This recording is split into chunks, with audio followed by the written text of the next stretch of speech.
ओम सनातनी शांति। आप सभी दिव्य आत्माएं, वरदानी मूर्त,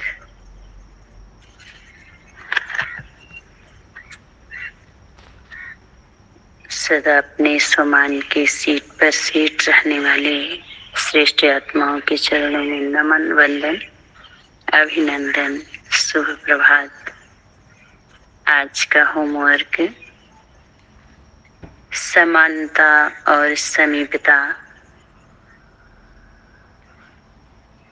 बिना समानता के हम समीप नहीं रह पाते हैं।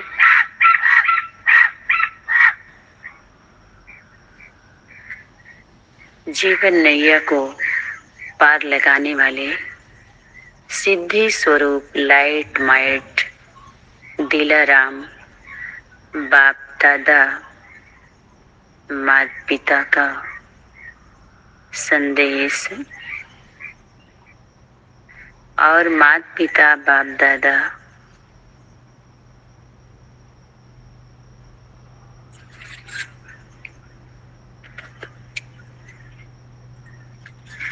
जो माता पिता के लिए संदेश है, कुछ बच्चों के लिए है होमवर्क।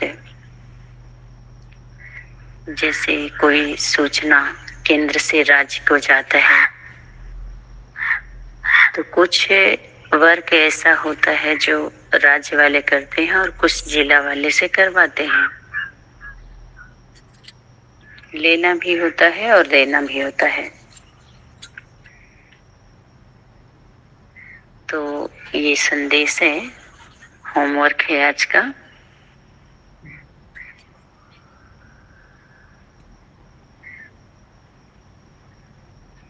आज बाप दादा किसको देख रहे हैं? देखिए कैसे संदेश आया है ना, शक्ति कैसे आकर के होमवर्क दी, वाणी चलाई। जैसे बाप के भिन्न भिन्न कर्तव्यों के आधार पर अनेक नाम गाए हुए हैं, ऐसे ही बच्चों के भी अनेक नाम गाए हुए हैं। अब बच्चों की जब भी बात आती है, एक बच्चा तो एक वचन, बच्चों में बहुवचन। आज किस रूप में देख रहे हैं यह जान सकते हो।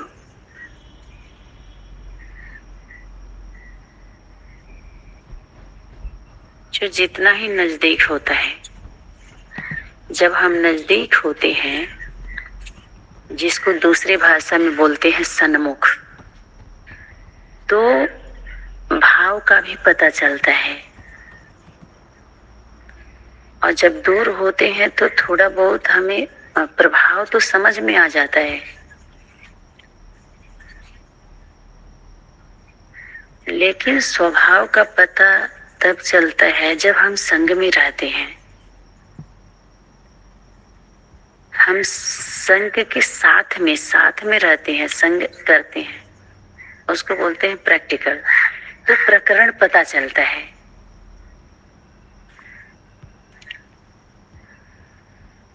और जब हम दूर होते, माने किस विषय पर वाणी चल रही है वो जल्दी पता चल जाता है। माहौल भी दिखाई देता है ना, हम साथ में रहते हैं तो। वायुमंडल, मनसा वाचा कर्मणा का भी वैसे मनसा का चलेगा थोड़ा, चलो वाचा का चल जाएगा। तो कोई आज बाप दादा अपनी मड़ियों को देख रहे हैं, अपनी मड़ी। कोई मस्तक मड़ी है,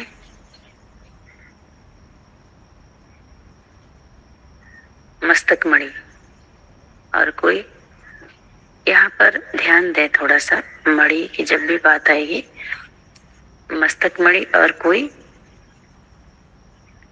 गले की मड़ी। गले में मोती भी कर सकते हैं। मड़ी का जब उदाहरण देंगे, इस अंतर को जब तक हम समझेंगे नहीं तब तक निरंतर होता नहीं है। क्योंकि इस तरह के पॉइंट्स से जो हम सभी के बीच में आया है, ज्यों का त्यों, या उसमें और ऐड कर करके जो दिया गया है, तो उससे अंतर पड़ा हुआ है। उसी अंतर को निरंतर करने के लिए इन वाणियों का जो सार है, तो उसको निरंतर किया जा रहा है, सम किया जा रहा है, समानता लाया जा रहा है, समीप लाने का प्रयास किया जा रहा है, पूरा प्रयास कि हम सभी बच्चे समीपता की ओर जाएं, समानता आए। अब मस्तक मणि, अनेक मणि जब होगा, चलो 10 मणि, तो 10 मणियों का उसमें क्वालिटी बताई गई। मणि, पुखराज, पन्ना, पता नहीं, मैंने अच्छे से एक्सप्लेन करते हैं उस 9 मणि मणि मणि के बारे में। मणि है तो उसका क्वालिटी है ना, कैटेगरी है ना, एक ही जैसा तो सब नहीं है ना। जैसे महावीर का उदाहरण आया था, तुम सब महावीर महावीरनिया हो, तो उसमें भ्रम सा हो गया था। जब महाशब्द महावीर और महावीरनी और वीर वीरनिया, तुम सब पुरुषोत्तम के साथ जब पुरुषोत्तमी ऐड हुई तो उत्तम उत्तमी अपने आप क्लियर हो गया।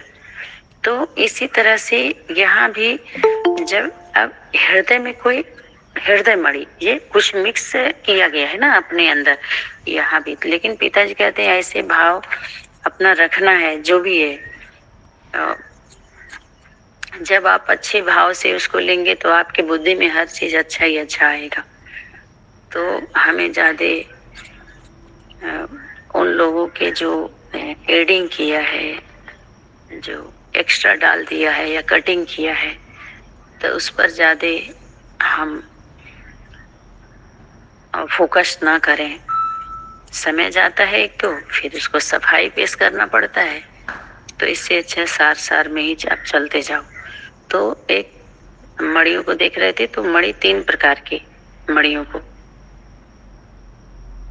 पहला मस्तक मणि, गले की मणि और हृदय। तो हृदय में कोई मणि के साथ हमेशा मणि के साथ मोतियां भी होती है ना, मणि भी हो, चलो एक हीरा है तो एक संपूर्ण हीरा होगा, कोई गोल सा बड़ा सा या त्रिकोण होगा या चौकोन होगा, जो भी होगा पूरा होगा। उसका रूप छोटे में, छोटे साइज छोटा बड़ा हो सकता है, तो बड़े का कीमत होता है ना, तो उसको बड़ा का कीमत और छोटे की कीमत कम हो गई ना वैल्यू। तो इसको चाहे कैरेट से आप वैल्यू को कम करिए, क्वालिटी बता करके वैल्यू को कम करिए, साइज वो या साइज बता करके करिए, लेकिन कम और ज्यादा फर्स्ट सेकंड थर्ड करके समझा जाता है। माँ पिता और बच्चे करके समझिए, चाहे मालिक मैनेजर कर्मचारी करके, चाहे अधिकारी कर्मचारी करके, माने कैसे भी करके आप उसको समझिए, उसको समझना होता है। ठीक है, यहाँ तक तो समझ में आ गया ना।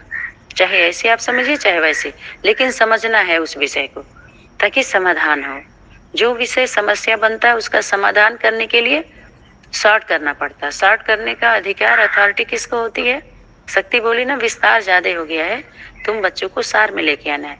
जैसे यज्ञ माता के द्वारा जो भी 1-1 घंटे की वाणी चल रही, तो उसमें से बच्चे सार में लेके आते हैं, कोई 5 मिनट 10 मिनट आधा घंटा, सार बातें लंबा भी चलता है तो थोड़ा पता नहीं चलता। तो ऐसे ही इसमें से जो वाणी 3-3 4-4 पेज की चल रही है, तो उसमें से सार लेके आना है तुम बच्चों को, पहली बात। दूसरा, शक्ति क्या बोली थी, क्वांटिटी ज्यादा हो गई है, तुम्हें क्वालिटी की आत्माओं को निकालना है। संपर्क में सभी लोग ला दिए हैं एक दूसरे को, सभी एक दूसरे के संपर्क में हैं, बीके, पीवीके, विष्णु पार्टी या अनेक नॉन बीके पीवीके के बाद जितने भी संगठन दुनिया में बने हुए हैं, ये लोग भी भक्ति मार्ग के नाम पर, देवी दुर्गा भगवान भगवती के नाम पर जो भी सत्संग मठ पंथ हो रहे हैं, अनेक गुरु, ये लोग भी दुनिया के आत्माओं को संपर्क में ला दिए हैं। कोई रामपाल के संपर्क में, कोई सतपाल के संपर्क में, कोई किशोरी जी के संपर्क में, कोई मुरारी बापू के संपर्क में, माना कोई न कोई संपर्क में है, ये लोग भी संपर्क में ला दिए हैं। अब तुम बच्चों को इनको संबंध में लेकर के आना है। और इसमें वारिस क्वालिटी की आत्माएं छुप गई हैं इस क्वांटिटी में, तुम क्वालिटी की आत्माओं को निकालो, वारिस निकालो। और जब वारिस निकल जाएगा तो वो वारिसों को प्रत्यक्ष करेगा। जब प्रत्यक्ष हो जाएगा, सन्मुख जब प्रत्यक्ष हो जाता है तो प्रत्यक्षता की सेवा समाप्त हो जाती है। जो भीड़ है ना, प्रत्यक्ष करने का संकल्प लिया है, बाप को प्रत्यक्ष करना, बाप को प्रत्यक्ष करना, तो ये समाप्त हो जाती है। तो यहाँ पर आगे मस्तक मणि, मस्तक मणि के ऊपर ही आज के सारे क्लास चले हुए हैं। कोई मस्तक मणि, 3 प्रकार की मणि की बात आ गई, तो बताए ना, चाहे उसको किस किस रूप में आप लेंगे मणि, सभी को बराबर ही कर दीजिए। तो एक समय पर जब बच्चे धीरे धीरे बड़े होते हैं तो माता पिता के स्वभाव संस्कार से मिला करके एक त्रिमूर्ति हाउस बन जाता है। अंतर होते हुए भी नहीं है, नहीं होते हुए भी एक है। और उसमें अंतर डाल करके माता पिता बच्चों को अंतर डाल के, माने ओम के संपूर्ण स्वरूप को तोड़ना नहीं है कि तारों को अलग करके वो करो, नहीं, उसमें सभी की विशेषता गाई हुई है। शक्ति बोल रही है बाप की विशेषता के साथ साथ आपकी भी है। कौन? जो समीप है, समान और समीपता। तो समान कौन बनता है? जैसे बोले फॉलो फादर, तो यहाँ कौन आ गई? समानता और समीपता में मातृत्व शक्ति आएगी। उसके बाद नंबरवार बच्चे आ जाएंगे। ठीक है, तो यहाँ पर आप सभी भी अपने को मणि समझते हो ना। यह मणियों का संगठन है। मणियों में श्रेष्ठ मणि कौन? शक्ति क्वेश्चन पूछे। ये अभी हर एक अपने को जान सकते हो कि मैं फर्स्ट नंबर की मणि हूं या सेकेंड व थर्ड नंबर की मणि हूं। फर्स्ट नंबर की विशेषता क्या है? अब फर्स्ट का ही पूरा क्लास में आया है, उसको जानते हो? शक्ति क्वेश्चन पूछ रही। फर्स्ट नंबर है मस्तक मणि। मस्तक मणि पर दस्तखत दी सकती और दस्तखत की, दस्तखत करना माने साइन, दस्तखत देना माने बैठ जाना आके और साइन कर देना। दस्तखत करना माने साइन। उस मस्तक मणि की 2 विशेषताएं हैं। स्वयं के स्वरूपों की विशेषता तो सहज ही जान सकते हैं। शक्ति क्या कर रही है? जो आपके अंदर, जो किसके अंदर संस्कार होता है, तो खुद की चेकिंग, जब सेल्फ रियलाइजेशन की बात आई थी तो वो चेकिंग खुद हर आत्मा को पता रहता है अपनी क्वालिटी, थोड़ा बहुत तो पता। चलो कुछ है जो हमसे ऊपर वाले बताते हैं, जो संबंध में रहते हैं उनके द्वारा पता चलता है, वो भी जानते हैं। तो कुछ चेकिंग अपने खुद ही करना होता है, वो खुदा खुद ही नहीं छेड़ते हैं उसको। खुद कुछ का जजमेंट अपने करना है, बाकी सबका जजमेंट आप नहीं दे सकते, सबके जज नहीं बन सकते, खुद का खुद। उसके लिए तो कितनी पढ़ाई होती है ना, सर्टिफिकेट लेना होता है ना, तब तो हम बैठते हैं कोर्ट में। तो अपने खुद ही हम जान सकते हैं उसको कि हम कैसे हैं, उसको वर्णन करो। शक्ति बोली अपनी विशेषताओं के गुण गाओ और बाप की महिमा करो। लिस्ट बनाओ कितनी विशेषता है, और कमजोरी की भी जब लिस्ट बनाते हैं, इतने इतनी कमजोरी रह गई है, तो जल्दी से हम उस पर पहुंचते हैं और उसको क्या करते हैं,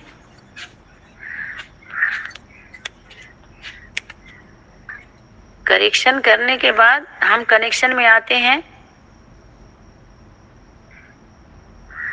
तभी तो पता चलता है, तभी तो लाइट माइट आएगी। मैं कौन हूं और कैसे हूं, वो अभी तो वर्णन करना है।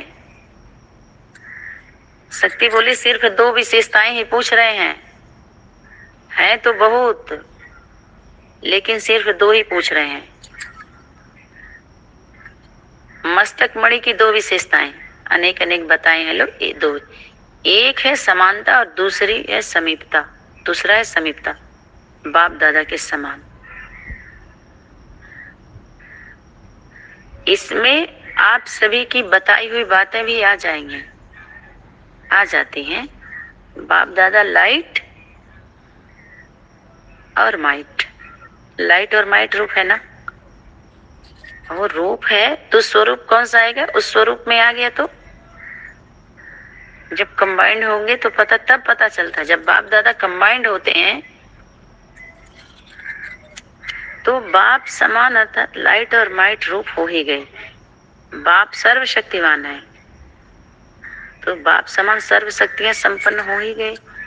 बाप सदा सिद्धि स्वरूप है, अर्थात सिद्धि को प्राप्त है ही। तो ऐसे मस्तक मणि जो है वह भी सर्व सिद्धि स्वरूप है। शक्ति बोली जो बाप की महिमा है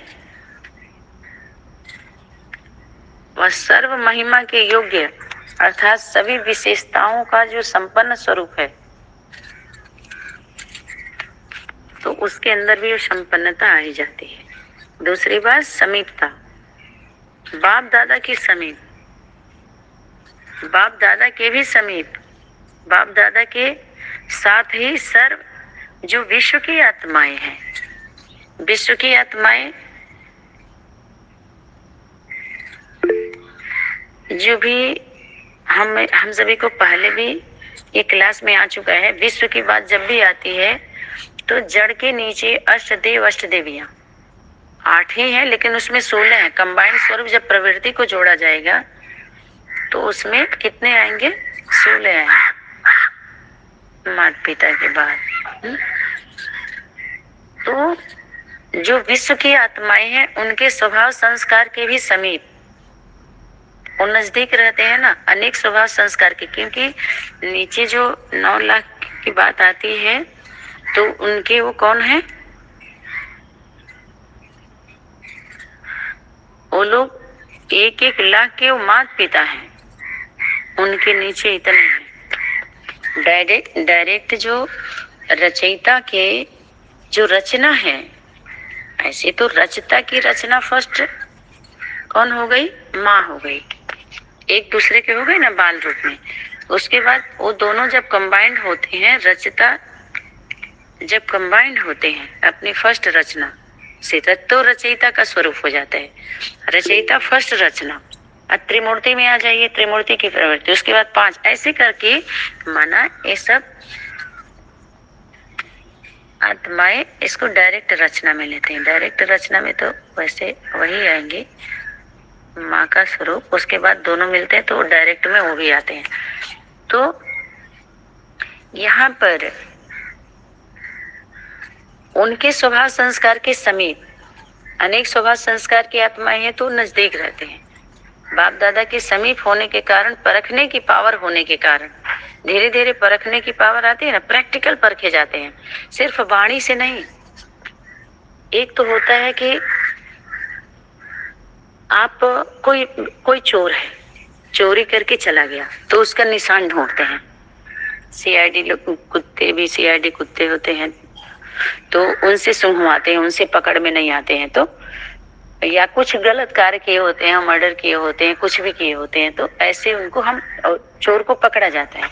तो ये प्रैक्टिकल नहीं पकड़ पाए हैं तो उसमें कितना समय लग जाता है। निशान ढूंढेंगे कि उसका क्या गिर गया है, कुछ निशान ढूंढेंगे, चाहे वस्तु गिरा हो, पदार्थ गिरा हो, कदम पड़ा हो, या कुछ भी, अनेक सबूत ढूंढते हैं। जब सबूत मिलता है तो उनका सबूत आधार होता है, छोटा छोटा वस्तु हो गया, कुछ भी होगा। लेकिन जब व्यक्ति डायरेक्ट पकड़ लिया जाता है तो उसमें मेहनत से बच जाते हैं ना, वो भी कुछ नहीं बोल पाता वो भी। लेकिन फिर भी आजकल झूठे गवर्नमेंट में डायरेक्ट बयान दिए भी होते हैं लोग ना, तो भी फैसला करने में कितने वर्ष लग जाते हैं, आप सभी को पता होगा। बयान लेने देने के बाद भी तहकीकात कितनी होती है। प्रूफ, जब जीता जागता व्यक्ति प्रूफ दे दिया फिर भी लिखा पढ़ी क्यों, उनसे बयान क्यों? अरे वो भी तो कहा सुना ही हुआ होगा ना, लेकिन डायरेक्ट जिसके जीवन में बीता, जो फेस किया, वो बयान दे दिया तो कार्रवाई होनी चाहिए। लेकिन फिर भी विवेचना कितनी होती है, आप सभी को पता है। तो यहाँ पर अनेक स्वभाव संस्कार की आत्माएं होने के कारण भी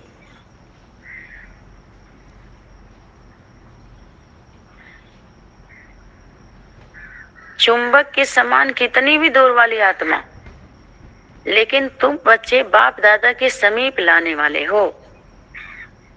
बाप के गुणों के, कर्तव्यों के समीप लाने वाले हो। उनके गुण कर्तव्य को देखकर बच्चे आकर्षित होते हैं ना। तो समीप आत्माएं विश्व का आधार और विश्व का उद्धार करने वाली हैं, वह मस्तक मणि है। तो किसको लेंगे? विश्व की बात आई है, 10 का हो गया, वहां 8 9 10 गिनती करो बस, तो समझो उनकी जिम्मेवारी अब आ जाती है कि वो करेंगे अब बाकी का शेष कार्य। तो वहां विश्व का उदाहरण दिया जाता है जो आधार मूर्त आत्मा है। बाप की आधार कौन बनी? माँ। फिर बच्चे बनते हैं ना, आधार वही उद्धार मूर्त है, आधार मूर्त, वरदानी मूर्त।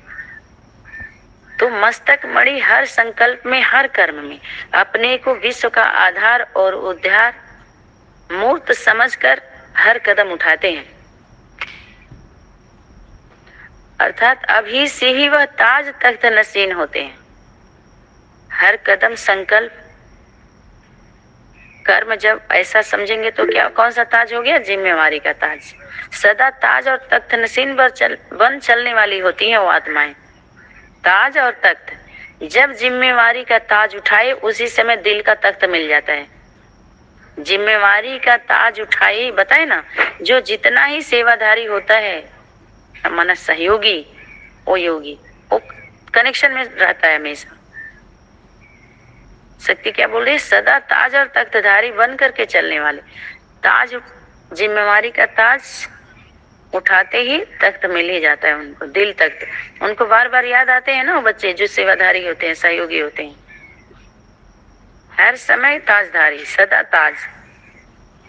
तो ताज और तख्त को जानते हो ना, ताज क्या है, तख्त क्या है। ये तख्त जो आजकल सीट ले लिए हैं सभी लोग, गद्दी पे बैठे हुए हैं, वो तो अल्पकाल का है, लेकिन सदा काल के लिए शक्ति बोली थी ना।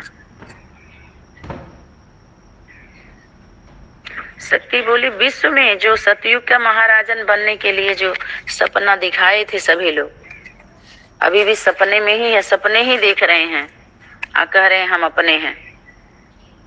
तो उससे भी अधिक श्रेष्ठ है अभी का ताज, सर्वश्रेष्ठ है ताज भी और तख्त भी।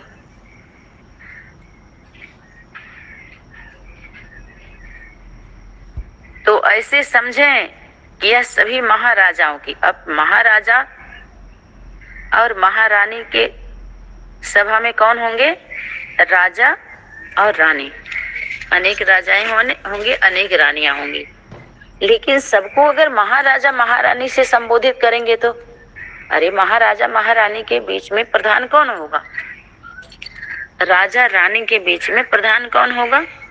जैसे ग्राम का प्रधान होता है बड़ा, ऐसे राजा रानियों के बीच में प्रधान कौन होगा? महाराजा महारानी। तो यह वो सभा लगी हुई है, ऐसे समझो कि महाराजा महारानी के बीच में रानी रानियों की सभा लगी हुई है। भविष्य तख्त पर तो नंबरवार एक ही बैठ सकेगा, वहां एक के बजाय दो नहीं बैठ सकते। देखिए शक्ति कैसे उदाहरण दी। लेकिन यहाँ पर शक्ति बोली सब एक साथ बैठ सकते हैं, किसी को अलग, क्योंकि रिजल्ट जब तक आउट नहीं होगा तो कितने प्यार से शक्ति बोली है ना, युगल मूर्त तो एक ही युगल हो गया, लेकिन संगम पर तख्त इतना बड़ा है जो जितने चाहे बैठ सकते हो। लेकिन स्थान तो है, लेकिन स्थिति चाहिए। बिना स्थिति के तख्त पर स्थान नहीं मिल सकता। तो सभी ने अपना अपना स्थान ले लिया है कि अभी बुकिंग कर रहे हो। अगर ताजधारी न होंगे तो तख्त नसीन भी नहीं बन सकते। इस तख्त की कंडीशन बहुत कड़ी है। बहुत बड़ा तख्त है तो बहुत बड़ा कंडीशन भी उतनी बड़ी है। मैं विश्व कल्याणकारी हूँ, यह जिम्मेवारी का ताज धारण कर लिया है। विश्व का कल्याण उतने का हो गया, 8 9 10 का हुआ तो समझो विश्व का हो गया। अब उसके बाद विस्तार वाले में कौन जाएंगे? बच्चे जाएंगे। ठीक है, विश्व कल्याणकारी बन, कार्य करते हो, हर कार्य में विश्व कल्याणकारी बन, या अपने ही कल्याण में लगे हुए हो। जैसे प्रवृत्ति मार्ग वाले कहते हैं हम तो अपनी प्रवृत्ति में ही लगे हुए हैं। तो शक्ति टोंट भी मारी ना, बाप दादा ने किसी को भी गृहस्थी बनाकर नहीं दिया है। जब बेहद के आप बच्चे बन गए तो बच्चों के अभी तो कैसे गृहस्थी, माता पिता ही उनके गृहस्थी हैं। और माता पिता की गृहस्थी बच्चे हैं, एक दूसरे के बाद ये हमारी प्रवृत्ति। ऐसे हुए ना। वैसे आप लोग भी अपने ही पुरुषार्थ की प्रवृत्ति में तो मस्त नहीं हो ना। स्लोगन सदा याद रखना, अभी नहीं तो कभी नहीं। ऐसे नहीं, अंत समय में जब होगा तब कर लेंगे, ना जब और ना तो अब। बाप के दिल तख्त नसीब, दिल ही तख्त है इतनी यादगार की। इसकी यादगार की निशानी कौन सी है? जहां बैठे हो वही यादगार है। दिल वाला है ना, यह दिल वाला ही दिल लेने वाला और दिल देने वालों का यादगार है। दिल तख्त नसीन कौन हो सकता है? दिल कहते हैं सबको तो नहीं देते हैं ना। जो दिला राम को दिल देने वाला और बाप का दिल लेने वाले है। सिर्फ दिल देना नहीं, जिसको लेना और देना दोनों आता है। एक कैसे गीत आता है, दिल लेकर दिल दिया है, सौदा प्यार का किया है, तेरा दिल जीता दिल हार कर जादूगर। मैं जादूगर, जादूगर तू जादूगर या मैं जादूगर। जादूगर की बात बार बार आई, बाप जादूगर है तो जादूगर ने भी है। अभी पता चल रहा है। तो दिल देने और लेने दोनों आ गया तो शक्ति टोंट मार रही है। कोई की भी दिल कैसे ली जाती है? जो उनके दिल का श्रेष्ठ संकल्प हो, जैसे हम प्रेम करते हैं जिसे, तो उस संकल्प को पूरा करना अर्थात दिल लेना। देखो कैसे शक्ति पकड़ रही है। तो बाप का दिल लेना अर्थात विश्व कल्याणकारी बनना और विश्व के प्रति सर्व शक्तियों का दाता बनना। फिर लेना भी आता है या सिर्फ देकर ही खुश हो गए? देना सहज तो लेना सहज है। कौन सा सस्ता सौदा है? वास्तव में अगर देना आता है तो लेना ऑटोमेटिकली आ जाता है। जैसे अगर किसी के ऊपर हम विश्वास करते हैं तो वो आत्मा खुद ही झुकती है आपके आगे। ये ऑटोमेटिक होता, वो झुक जाती है। झुक के उठाएगी ना। विश्वास से आप चरण पकड़ेंगे तो झुक करके उठा के गले लगाती है। ये संगम होता है।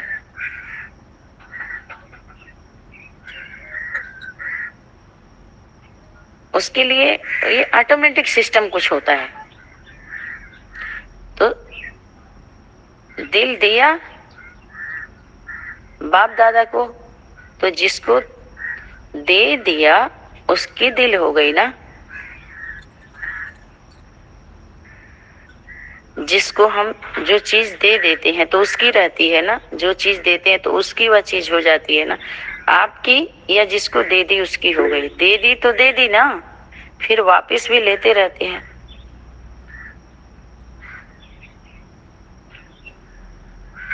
जैसे दिल देने वाले और दिल लेने वाले, दिल एक दूसरे को अगर उनका वो हो जाता है तो फिर दे देते हैं अगर, या बेच देते हैं। समझो उदाहरण देती शक्ति, तो उसका हो जाता है ना। तो जब दे दी तो दिल हो गई दिलाराम की।